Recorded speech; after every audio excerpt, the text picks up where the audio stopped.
Okay, we can get started. Good evening again and welcome. I'm David Stillman, the Transportation Manager for the City of Cupertino. Thank you for joining us this evening for a presentation and discussion about Cupertino's Vision Zero program. I'd like to introduce Mark Doty, who's the project manager with our consultant team, TJKM Transportation Consultants. Mark will guide you through the project and let you know how you can help the city with this important effort. Mark. Thank you, David. Good evening, everybody. I'd also like for the TJKM team to introduce themselves briefly, and then we'll get started. Ruta? Ruta Jariwala with TJKM, helping Mark on this project. Devyani? Hi, I'm Devyani Parbitri with TJKM. Thank you. Great, thank you. And again, I want to thank everybody for coming tonight, taking time out of your schedule this Wednesday evening. Happy Hump Day evening, I suppose. Again, what we'll be presenting tonight is the City of Cupertino Vision Zero Action Plan, getting feedback from you. Looking forward to the presentation. I'll start sharing my screen right now. And can everybody see it? Or Prashant, can anybody let me know that you can see it? Thumbs up. Excellent. Thank you so much. All right.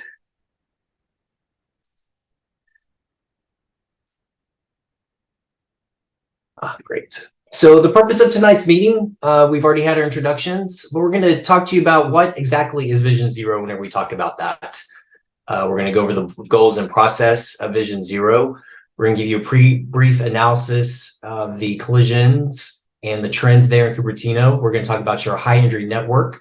What are those intersections or roadway segments where we see the most collisions occurring based on data? We're going to talk about our profiles and countermeasures. Again, those things that we see as trends happening within Cupertino. And then those countermeasures that we think if we enacted might help to cut down on these fatalities and severe injury collisions. And then it's open discussion. So we want to hear from you, the community, on what you see there within Cupertino. And so we're looking forward to having that discussion again with you this evening. And then we'll go over next steps. So just some housekeeping things about how to use Zoom. Hopefully most of you use Zoom now. So we are recording this meeting right now. If you have any questions or feedbacks, you can use the chat function there at the very bottom of your screen.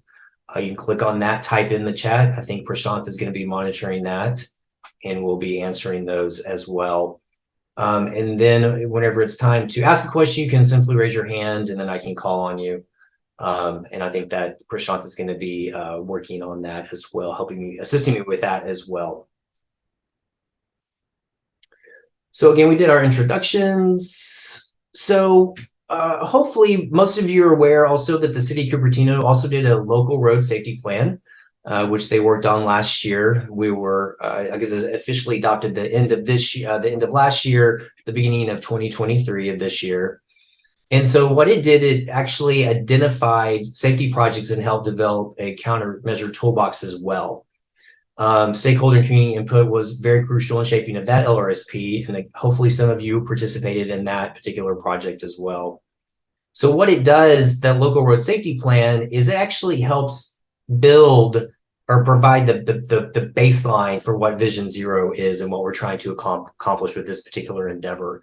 So Vision Zero is kind of the next level of LRSP, where LRSP looked at all collisions, property damage, minor injury, etc. Vision Zero mainly focuses on your fatal and severe injury collisions and how we can remediate those. So just a brief background on what exactly is Vision Zero. Again, what it is, it's a heartfelt belief that zero fatalities should occur within your community. And hopefully those zero fatalities through proactive strategies can again lead to safer roads for everybody, not just people driving cars, people using their bikes, pedestrians using transit, etc. Again, it stems from a deep belief that no one should have to endure death or severe injury on your streets, and we extend that value to all individuals. So we hope to eliminate fatal and severe injury crashes. Again, we want to promote safe and equitable mobility for everyone in your community. So we want to prioritize safety, and we want to make sure that we're inclusive, regardless of your age, your ability, or the mode of travel. Again, this did originate in Sweden, but as you can tell from the map there on your screen, that it's gained momentum in various U.S. jurisdictions. You have quite a few of your sister cities there in the Bay Area, in particular in California, that have either adopted Vision Zero or working on their Vision Zero plans as well. So again, the principles we call it the safe systems approach, and what those underlying principles include that, deaths and serious injuries are really unacceptable. We realize that humans do make mistakes. We are vulnerable, but we want to make sure that that responsibility is shared. We want to be proactive with this as well. And we think that redundancy is very crucial to this. So the more that we kind of go over things, the more that people understand how important it is that, again, deaths and serious injuries are really unacceptable. So that's the safe systems approach. You can see there, safe road users. We want to make sure the safe vehicles, safe speed, safe roads, and then your post-crash care. If something does happen, then how can we have that post-crash care that is good as well? So we want to make sure that we're prioritizing safety in our design and policy. We want to have the individual road users, though, that are responsible for actually following the rules that we do have there in Cupertino. But then, we do realize that road users do make mistakes, and we want to make sure that there's design of the roads themselves and policies in place that we can analyze for how to make those even safer. So the benefits of Vision Zero, it's a data-driven approach that we use to identify, analyze, and prioritize roadway safety improvements. Again, the stakeholder feedback we've had last week and the community feedback this evening hopefully will help identify additional safety traffic-related concerns. There are things that the data just doesn't pick up. So that's where it's really important for your feedback this evening, or through our interactive, or through the website, web portal, etc. for that. We're going to allow the city to implement a systemic approach to address those collisions. Again, it's building off of what the LRSP kind of laid as the foundation, and where it's obviously tailored to Cupertino's needs. And it's based on the data, but again, it is very important to have that community input to help inform those even more. And then obviously the city is eligible to apply for numerous grants, SS4A, etc. That's really where it's the most important, is the implementation, and how do we pay for it as well. So the process, we had our data collision. We did our 10 years of data from 2012 to 2021. We have analyzed that data, identified some collision trends. Again, where this is different than your LRSP that I talked about earlier, we only look at the fatal and severe injury collisions within Cupertino. We do identify your high-risk network. We'll go over that.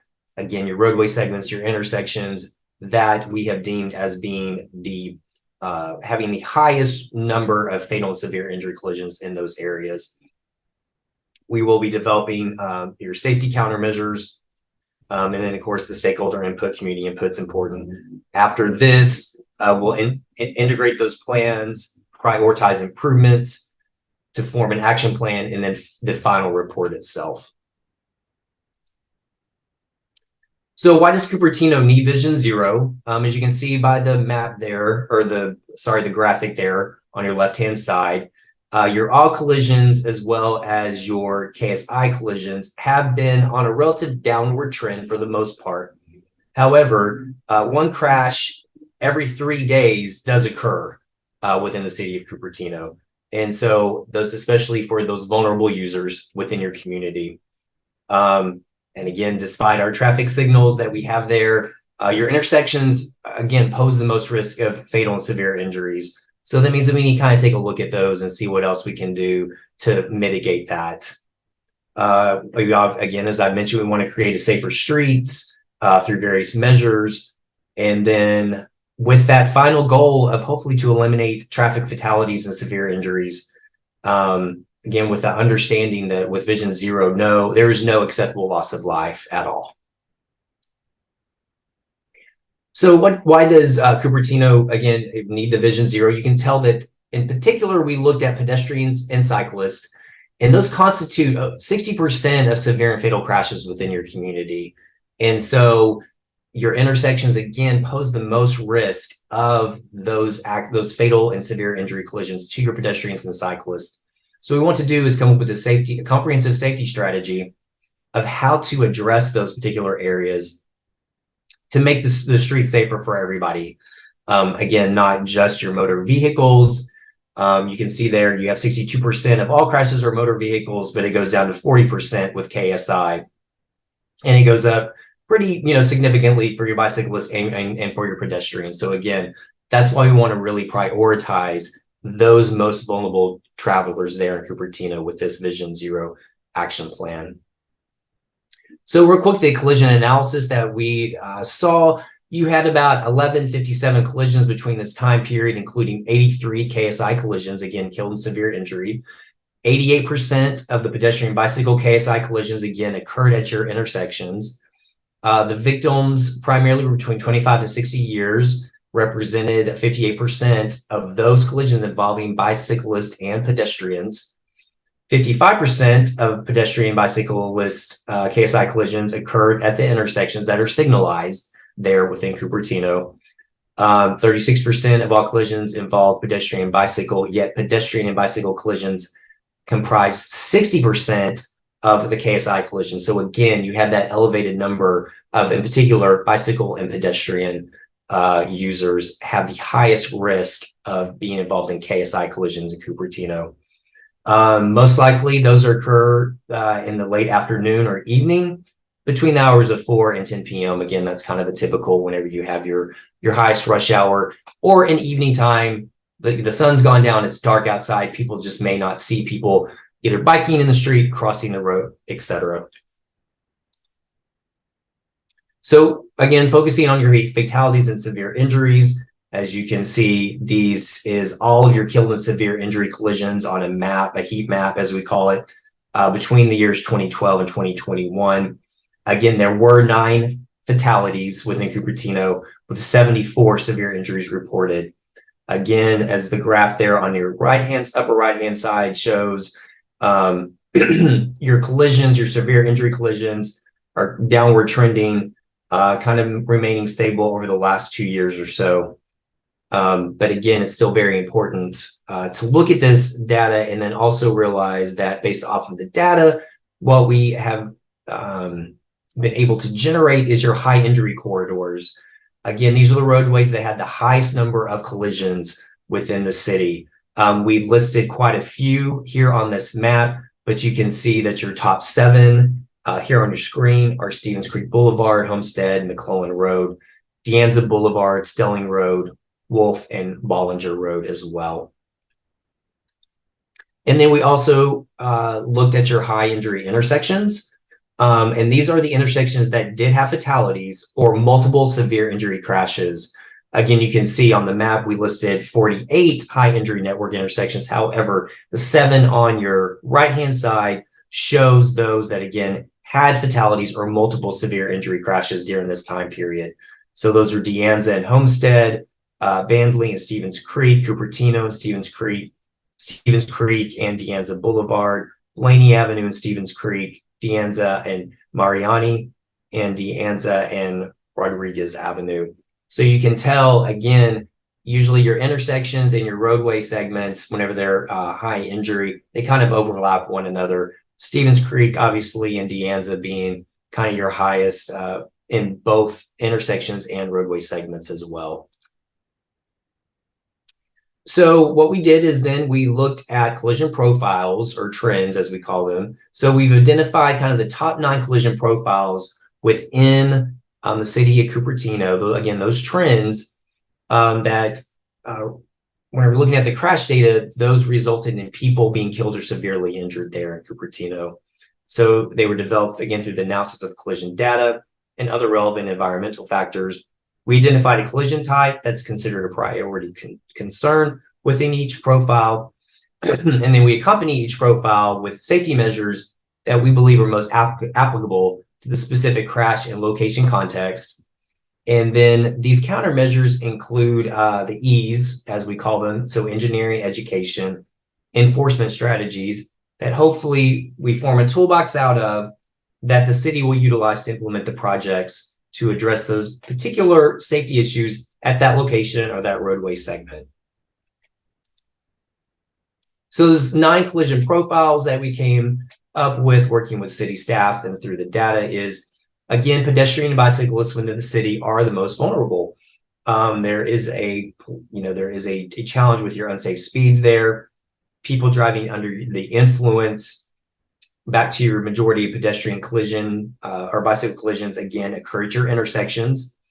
We noticed a collision trend and profile of your teenagers biking your schools and parks, again, being vulnerable as well.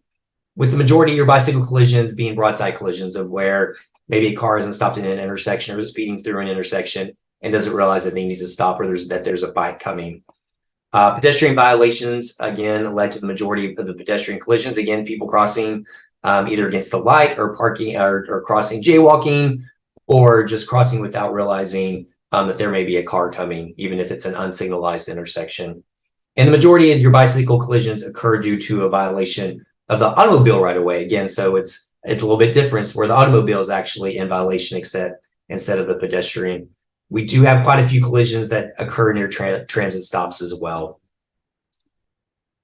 So what we're going to do with all of these, where we are in the particular project after this, is we started developing these actual profiles themselves of, if you look at the number 1 profile that I went over, pedestrians and bicyclists are your most vulnerable. So you see on your right-hand side, some of those countermeasures that we believe can be implemented at these particular intersections or in other locations as well, that maybe the data doesn't show up for, but we still need to address. So we could put down marked crosswalks, a pedestrian refuge island if it's a major street, Stevens Creek, De Anza, where we can actually have a median itself where people can stop if they're not able to cross with the light all the way through. Protected bikeways, again, is a good way to help with your bicycle collisions. Your rectangular rapid flashing beacon, again, this goes off either during the day or at night. That lets people know, the people in the vehicles know that there is someone actually crossing through the intersection itself. Again, education is very important. A share the road awareness program or any kind of other traffic safety diversion program that we can come up with. Again, the road awareness, that's for people that drive the car, but it's also people that ride their bike and pedestrians as well, because the road really is, want to make sure everybody feels safe using it. So our countermeasure toolbox, again, how does the roadway design come into play with that? Pedestrian safety is important. Your bicyclist safety. Are there operations and timing of your signals that we need to take a look at as well? Sometimes if the signals are off or the timing is off, you have people that try to rush through as many of the stoplights as they can before they turn red. And so that unfortunately does end up in either pedestrian or bicyclist collisions. Speed management, again, do we need to take a look at the speed limits there within Cupertino? Signage and marking obviously is very important. Is there a counter demarcation of where the pedestrians can actually cross within the intersections themselves? Again, education, public awareness is very important. So this is letting people know, again, how to share the road, why are fatalities and severe and injury collisions not acceptable within your community, and then enforcement as well. How can we actually enforce the rules that we have in place? So again, just a summary of the collision profiles themselves. Again, your pedestrian and bicyclists are your most vulnerable. Of your 60% of all of your killed and severe injury, that is who is affected the most. And again, all these profiles, your unsafe speeds, how you improve your intersection safety for all. Again, 88% of your KS collisions, that is occurring at your intersections themselves. And then, a lot of these, again, just how do we do more education, again, not just people that drive their car, but also for pedestrians and bicyclists as well. So again, the stakeholder and community outreach is very important. You can scan that QR code that will take you to the project website on the City of Cupertino website, the actual Vision Zero Action Plan page there. I have it listed there as well on your lower right-hand side, or you can email Prashant, who's working on this, or you can give him a call as well.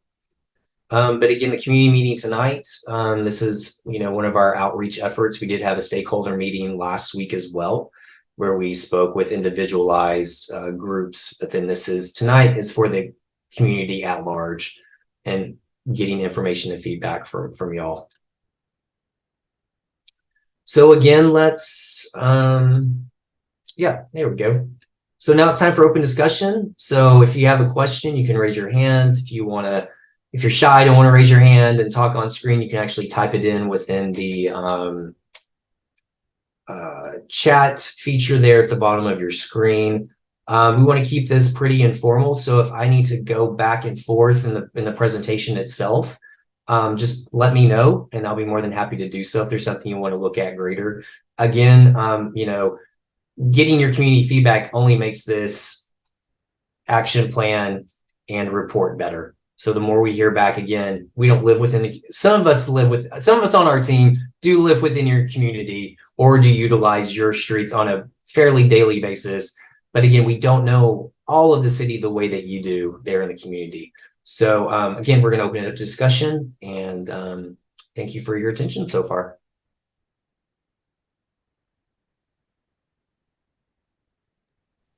Looks like Eric has a question, so let me give him permission to.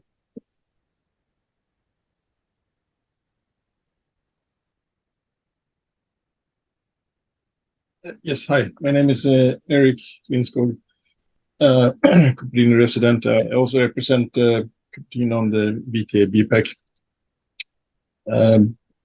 So I have a question. Is it possibly the case that most accident, ignoring who is at fault, is maybe the result of a motor vehicle, running into a pedestrian or a bicyclist?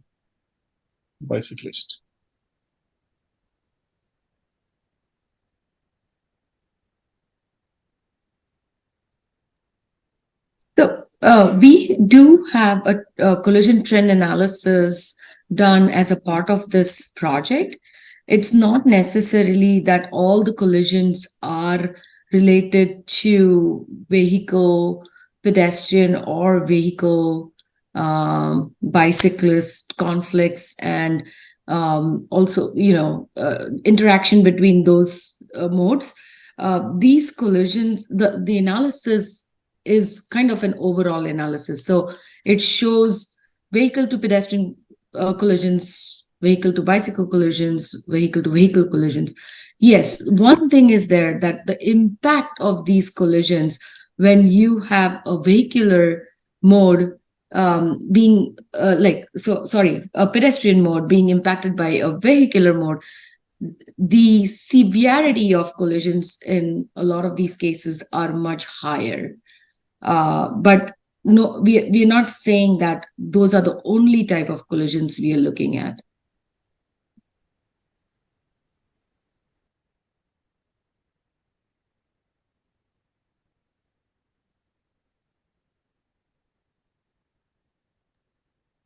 Does that answer your question, or you have a follow-up question?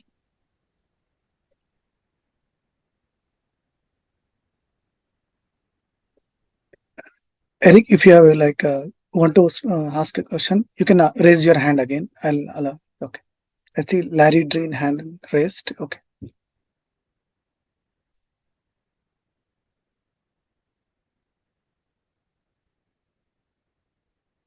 Yeah, Larry, you can ask your question. Unmute. Is that better? Can you hear me now? Yes, we can hear you. Oh, great. Again, my name is Larry Dean, a longtime resident, avid bicyclist here, and strong participant with the Walk by Cupertino effort. Just a couple, one to point and one to comment at a fairly high level. One is it seems like, especially in years past, we were inundated with commuter traffic coming from the South Bay up to the North Bay, i.e. Mountain View, Sunnyvale, etc. And all the effort was working on delivery systems to make it easier and quicker for people to get to work. And I think that's really, my comment is, I think it's really counterproductive to having safe routes through and in around town. And I'm sure you're aware of that, but I just want to reinforce that. The other thing I want to bring up on a personal basis, I'm finding the right on red function at many of the busy intersections to be a real problem for me personally, I think, in terms of just negotiating the intersection, when to go, when not to go. What do you do about the people standing, waiting for the lights to turn? And it just seems to me that we got to look seriously on the holy grail of getting rid of right turn on red throughout most of the city. So those are the 2 points I wanted to make. Thank you.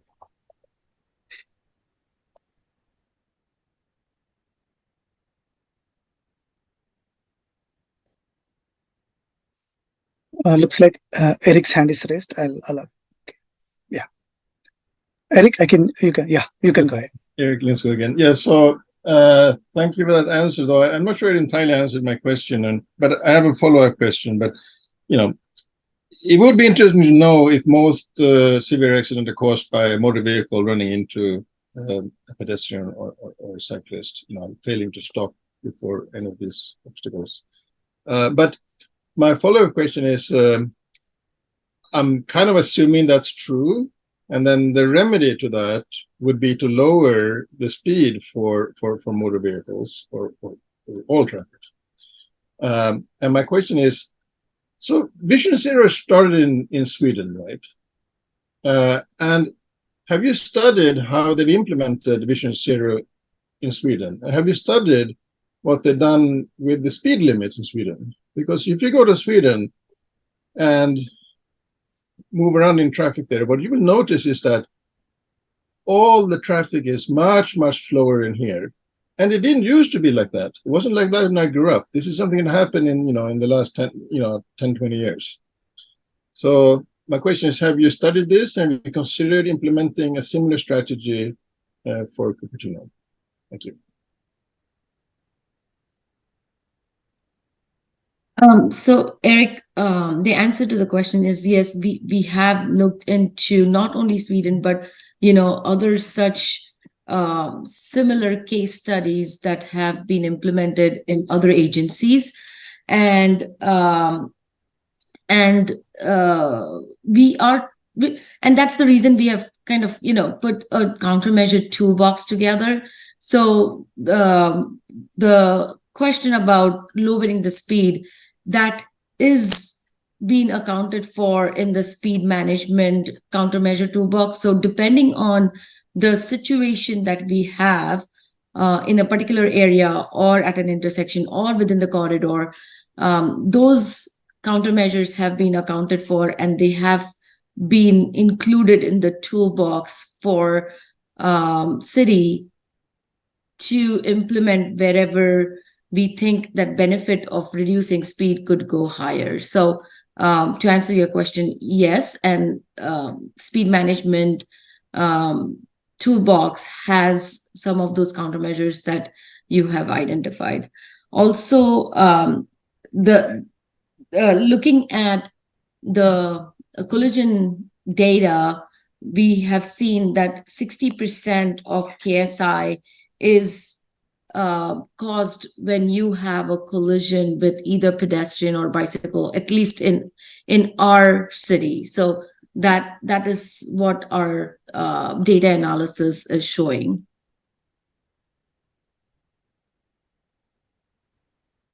We'll move on to Seema. Seema, I think you can ask your question. Yeah. Okay, great. Hi, everyone. Seema Linskog.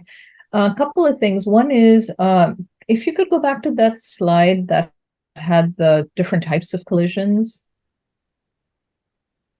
Yeah, that one. Oh, no, come back. 18, I think it was. Yeah, there we go. So just a small nit on this one. When we say bicycle collisions, it's actually cars hitting bikes. And I think we should be a little more clear about that, that it seems to be, it's never really bikes hitting cars. It's usually cars hitting bikes, for which, we can talk about who's to blame and what the reason is, blah, blah, blah. But it's often, I look at this, I'm like, unsafe speeds, yeah, that's cars hitting bikes. Driving under influence, that's cars hitting bikes. Majority of bicycle collisions are broadside collisions, that's cars hitting bikes. Teenagers biking near schools and parks, that's cars hitting bikes, et cetera, et cetera, et cetera. I mean, I can just keep going. So I would like that to be acknowledged and discussed in more detail as to that's really kind of the pattern we're talking about, even though we've broken this down into 9 pretty green boxes. So that's one thing. The second thing is, sorry, hold on a second. Okay, so the second thing is, if you can go to that slide that had the cost and effectiveness little dots.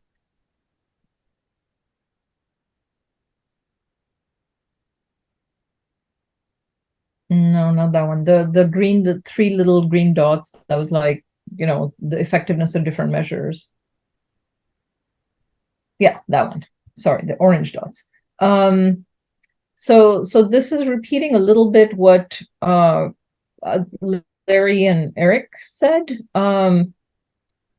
If the majority of what we're talking about is cars hitting bikes, I'm kind of surprised that in this list we don't have things about managing cars a little bit better. A lot of this is really about managing pedestrians and cyclists, and kind of educating them or funneling them differently. But what about reducing car speeds? What about, taking away right turn on red?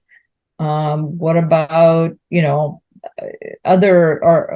other ways to slow down, like speed tables around schools, things like that, or what do you call those things?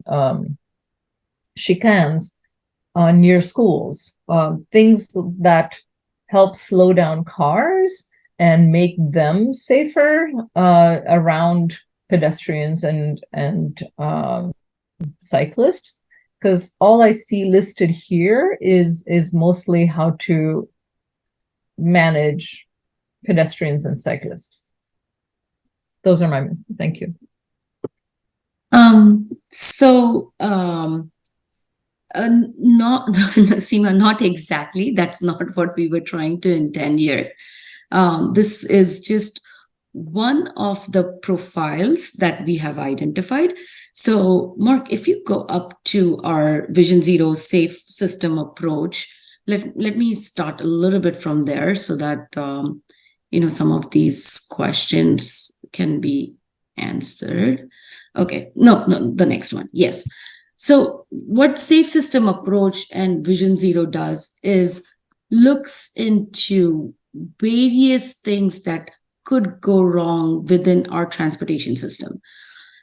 It could be with respect to vehicles. It could be with respect to pedestrians, bicycles, any modes.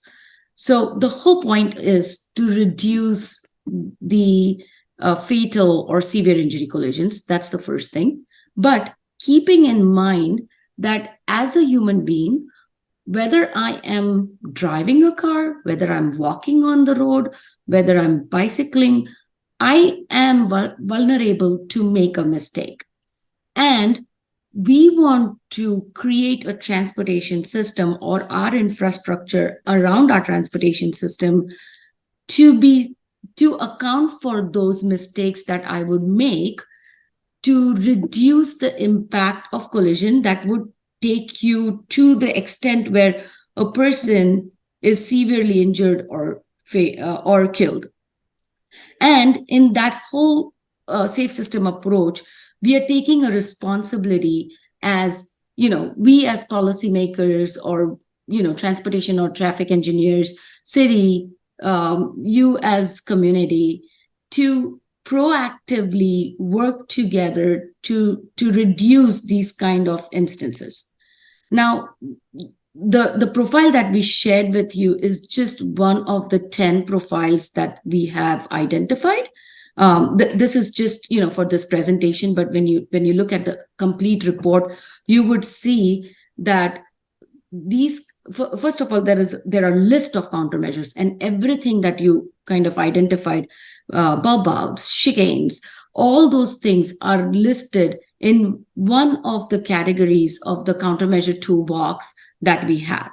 But the collision profiles are kind of identifying where are those focus areas based on the analysis or the collision analysis we have done. And from from that roster of countermeasures that we have given, which are the countermeasures that are applicable to each of these profiles?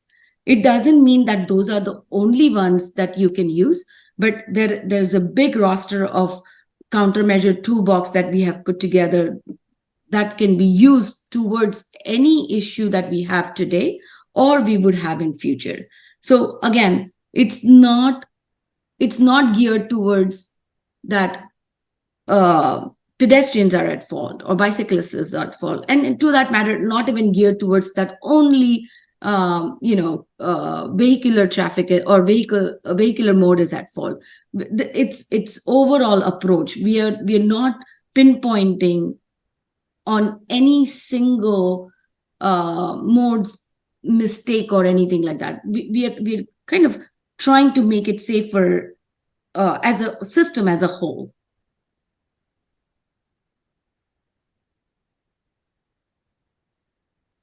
Yeah, I think Joel, Joel, you can speak now.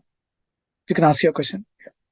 Hello, my name's Joel Wolf, and I'm the current chair of the Cupertino Bike Ped Commission, but I'm speaking on just for myself. I'm a nearly 38-year resident of Cupertino and live very near the intersection of Stevens Creek and De Anza. And when I saw your map of all the problems and the collisions, I walked and biked all those areas, and I can understand. I can understand why there's problems, because I've had numerous. I've never been hit. Numerous close encounters over the years, walking and biking, and so I'm kind of a skeptic, because I think that I've done some research, and if you look at the National Highway Transportation Safety Association, they have some data about your chances of dying. So if you're a pedestrian, you get hit by a car going 20 miles per hour, you have a 5% chance of dying. And it goes up to 40% at 30 miles per hour, 80% at 40 miles per hour, and basically 100% at 50 miles per hour. And what I notice is that a lot of these streets that you have on this map, traffic goes really, really fast. And my further research shows that these streets like Stevens Creek Boulevard, that's 3 lanes. I don't care what speed limit you post, people are going to go at a certain speed. And that actually seems to be the basis for what I understand to be the 85% rule. So you don't develop a speed trap, but also people are going to go pretty fast on that boulevard. And the problems that I have, for instance, just use that as an example of De Anza and Stevens Creek. Getting back to what Larry Dean said, right turn on red, people don't stop. They just don't stop. You have to design infrastructure to make people behave, is what I believe. I don't think education is going to do it.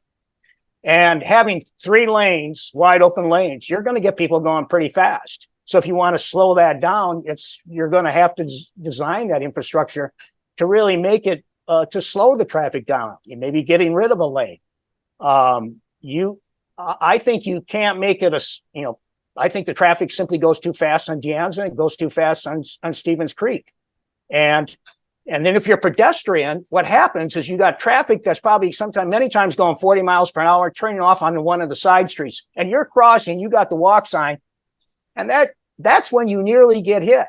How do you control that? I don't see any other way of doing that outside of really reducing the speed. And I think you have to design the infrastructure, and even if you set the speed limit to 25 miles per hour on Stevens Creek Boulevard, people are going to go 45. So I'm wondering if that's a consideration. And I do have one final point. How, the manual of uniform traffic code design, I've been reading, doing my own research on that, and that works great for, freeways and roads with limited access, like maybe here at the Foothill Boulevard. But that doesn't work so great in towns here.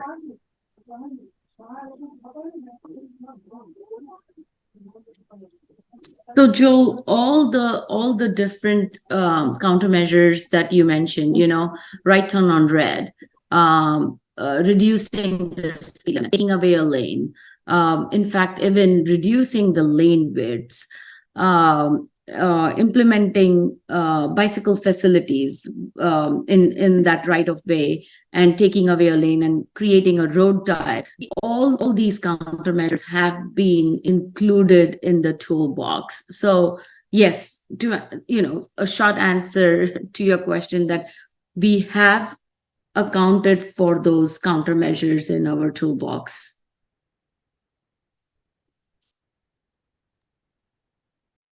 Elizabeth?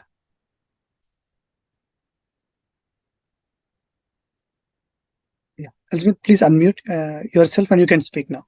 Oh, okay. Is it my turn? Yes. Okay. Hi. Hi. My name is Elizabeth too, and I live in the Jollyman, Sterling, that area. So I'm here for my friend Connie Cunningham. She's unfortunately on travel; she couldn't make it, so I'm here for her. I mean, first of all, I want to thank you for your presentation. And my first question is, I guess I'm assuming you will make these slides available. I thought some of the data was kind of interesting. I would like to see that again. Is that correct? Yes, this will be posted on the website. Yeah. Okay, thank you. Then now the second question is asking for my friend and Connie Cunningham, and I believe she has already submitted to the mayor or the council member. So this is regarding to an incident to her friend who's visiting them around the Sterling and Orion area. And they had luckily it's just a near collision, not real accident yet. But this has been, because they pass that area pretty often, if not daily, to, walk around in the neighborhood. So they use that a lot. And they're reporting that one of their visiting friend, and experienced this near collision. And I'm just kind of asking, in a sense, for her. I'm assuming you have received her request for the city to do something, and I just want to follow up. And what's your plan or any update for her request? Thank you.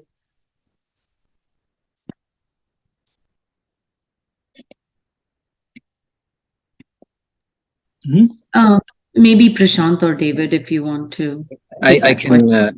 Thank you, Ruta. I can take that. Yes, we did receive the request and understand the concerns that's been experienced at the Sterling and Orion intersection, and we will incorporate that into the Vision Zero study as we go through the process. So we don't have a dedicated solution to that issue currently.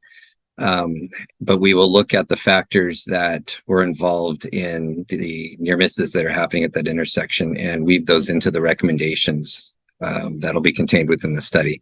And I'll also be getting back to Connie, myself, in the near future about perhaps some specific recommendations that we can look at implementing at that intersection, even outside of the Vision Zero study that we're doing. I'll unmute Seema. Seema, you can start. Hi, thank you. I forgot to add, even though I'm a planning commissioner, I'm speaking for myself today. And that applies to my previous comments as well.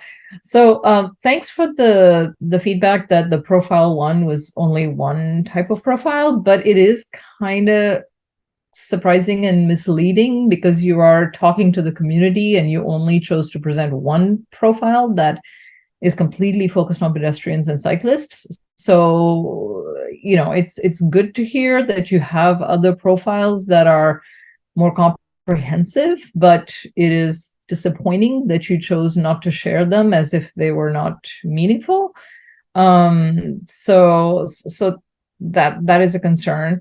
And the other thing that I would like the Vision Zero group to take into account, and I think that'll naturally happen as you're looking at the high injury corridors that you're seeing on this map, is as we start to have more development.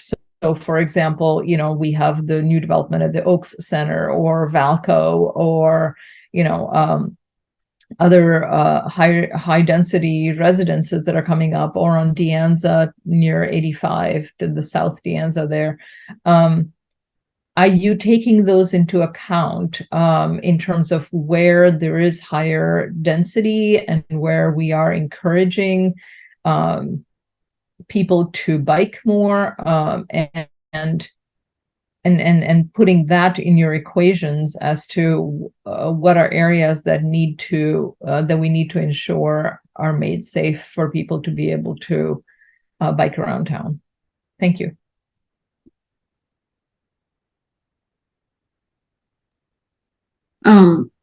I just would like to apologize that we it was not really to misguide, or it was just due to the essence of time.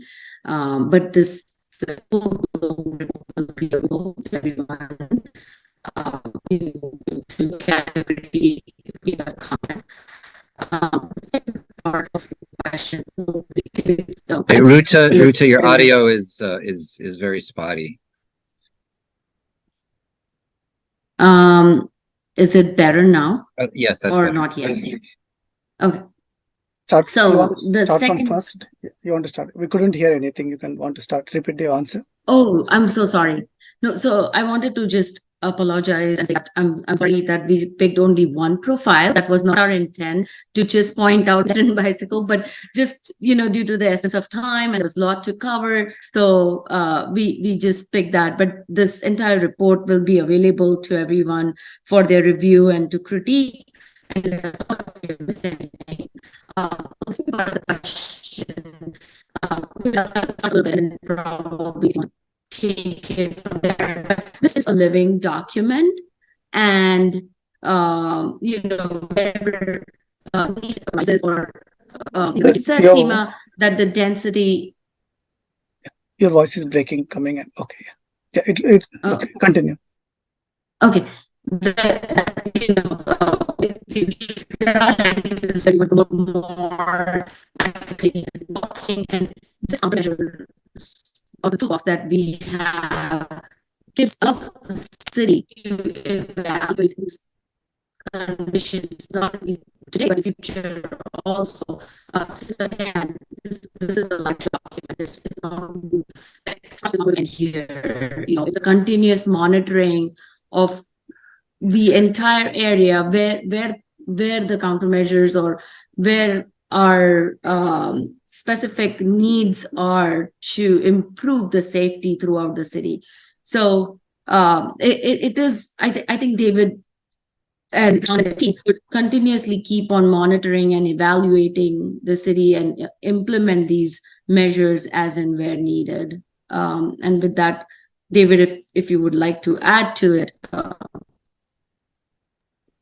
Yeah, essentially, it's correct, Ruta. So there will be a task force identified at the conclusion of this project that will, as you were saying, make this a living document that will, the data will continue to be evaluated, the hotspots, if you will continue to be identified, the effectiveness of measures that have been implemented will be evaluated, and the appropriateness of additional measures or different measures to implement in the future will be determined. So for the creation of the data that we're putting out now, of course, we can only look at historical data in order to make decisions and take the appropriate actions. But moving forward in time, we will be continuing to look at data as it comes out and evaluating situations that say there's a new configuration at an intersection based on that occurs as a result of a new development that is very similar to an intersection that we've identified certain problems occurring as a result of the Vision Zero document. We can use that to inform what types of measures we would need to implement or changes to designs in the future to ensure that the kind of issues we've had in the past at similar intersections don't occur at new intersections. So that sort of thing will happen. But in general, we will continue to evaluate the data and make decisions using the Vision Zero document as a guide. And I also wanted to add one more thing to this, that like Mark mentioned, that we actually started with local road safety plan, and we kind of build our Vision Zero plan on top of that, right? Even when we had that process going on, there were a lot of intersections and segments identified, and city has proactively applied for possible grant funds. And I think David and Prashant, correct me if I'm wrong, we did end up getting one of those like we were successful in one of those grant funding applications, and we did get certain funds to implement some of those countermeasures. So city will continue to do that and find opportunities to find funding and implement some of these measures as and when needed. So just wanted to kind of give kudos to city and city staff too, that they are continuously looking for funds available and implementing these measures as we speak.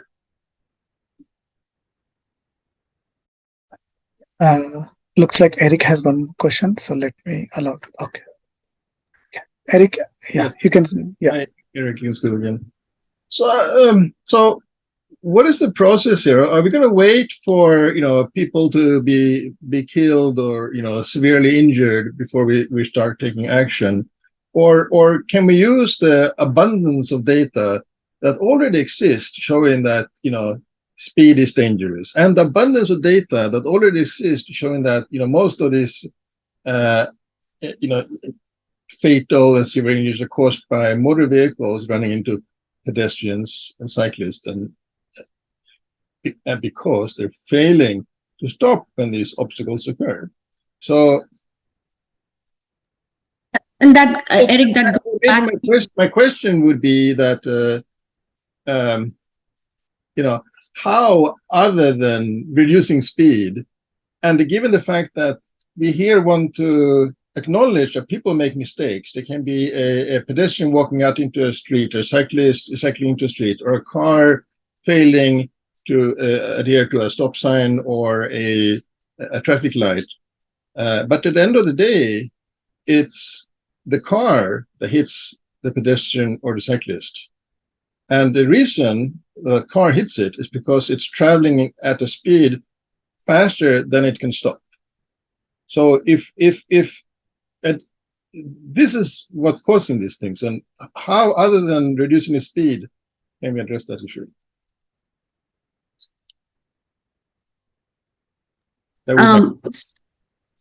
Yeah. So Eric, and that this cases, goes back to my last point that I made, that we are using this data to find funds to implement some of these measures. So last time, like I said, we did use the data that we collected, that there is a speeding issue. There are these locations that are hotspot locations, and we did apply for a grant. And again, Prashant, sorry, I would need your help on this, but we did get funds to install dynamic variable speed warning signs, right? Yeah, radar feedback signs and high friction pavement treatment. Right. $3.2 million was the grant we received as a result of our local road safety plan. And that's kind of accounted for 18 such locations. We are moving towards it. Again, we know that there are issues, there are speeding issues, and we really want to do something about it. And that's what this data is taking us to, Eric, is, evaluating this data, figuring it out where the issues are, making a good, attractive putting a good, attractive grant application together, and trying to get as much funds as we can from various sources to implement these countermeasures. And there are a lot of other projects. Probably David and Prashant can speak to it. I know that we have implemented a lot of bike lanes, a buffer separated bike lanes, and things like that. So we are getting there. It's just that it's a process that we need to follow and find funds for implementing these countermeasures. It looks like Joel has one more question. Yeah. Yeah. Joel, you can ask your question. Thank you. Thank you very much for this presentation. I have one question. Do you done any surveys of how many people, actually a survey said, don't walk or bike in Cupertino because you don't feel safe? And I just bring that up because, again, my location is very close to the intersection of Stevens Creek and De Anza Boulevard. And when I talk to people, my neighbors, why don't you just walk over there? And it's because they'll say they don't feel safe crossing Stevens Creek and De Anza Boulevard. And I think there's some substantial percentage of the population in Cupertino, if you would do a survey, who, my kid's not going to go out on these streets, or I personally don't want to walk, or I don't want to let my grandmother walk. And I'm a senior citizen. And I wondered myself many times about, hey, I don't know how long I want to continue to do this. I'm pretty good right now, but if I slow down a little bit, it's not going to be I might not do as well. And I just wanted to add one more on those variable limit speed signs. I think, are those the signs that flash when you're going over the speed limit? Because, I do a lot of biking and you see those signs all over, and I don't think they really work. You see them flat, the speed limit will be 30 miles an hour, and you see them flashing 40, 45, and it won't just be an occasional car, it'll be a lot of cars. And it gets back to my original statement about it's the design of the roadway that allows people to go that speed. Just putting up a flashing speed sign isn't going to get them to slow down. And thank you very much.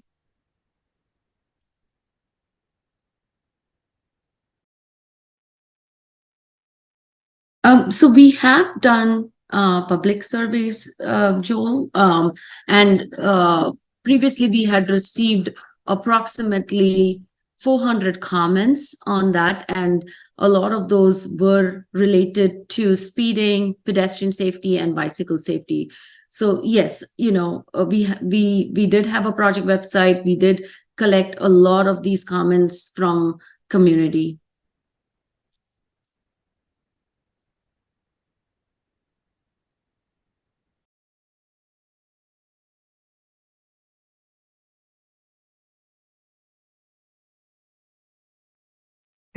I don't see any hands raised. Yeah.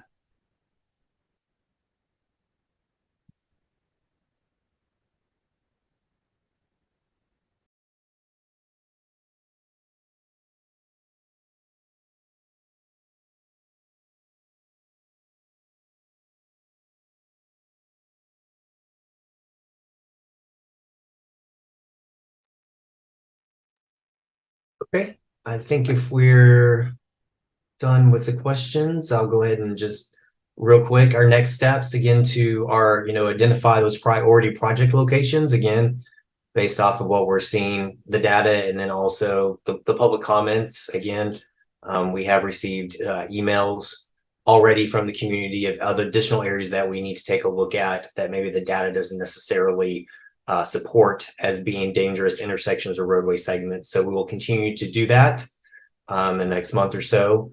As Ruta said, we'll continue to identify those funding sources. Again, Cupertino has been very successful with their getting HSIP applications, but there's additional funding that we can apply for and get as well. And then we obviously want to, working on the implementation plan, continue working on those collision profiles so that the rest of them can be available for viewing by the public. And then our draft vision zero action plan, as David mentioned, we'll have that available on the project website, on the city website, so that people can review it and provide comments as well.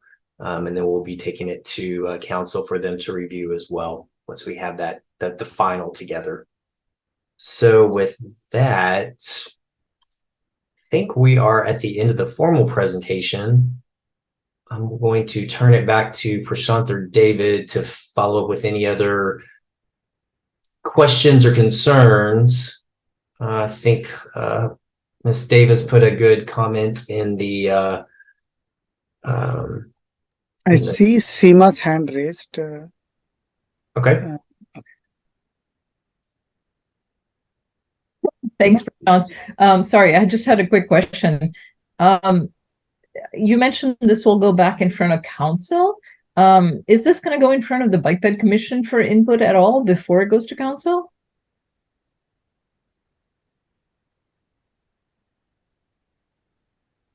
Yes, it will, Seema. Okay. And I'll note that there will be a second community meeting for the project, a date to be determined, and that will occur following the distribution of the draft report. So the community will have a chance to review the draft report, and any questions or comments about that can be brought to the second community meeting.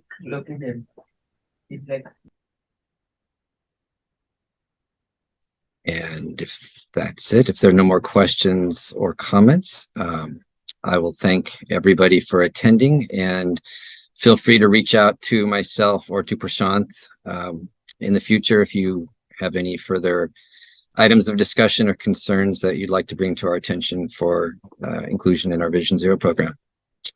Have a good evening. Thank you.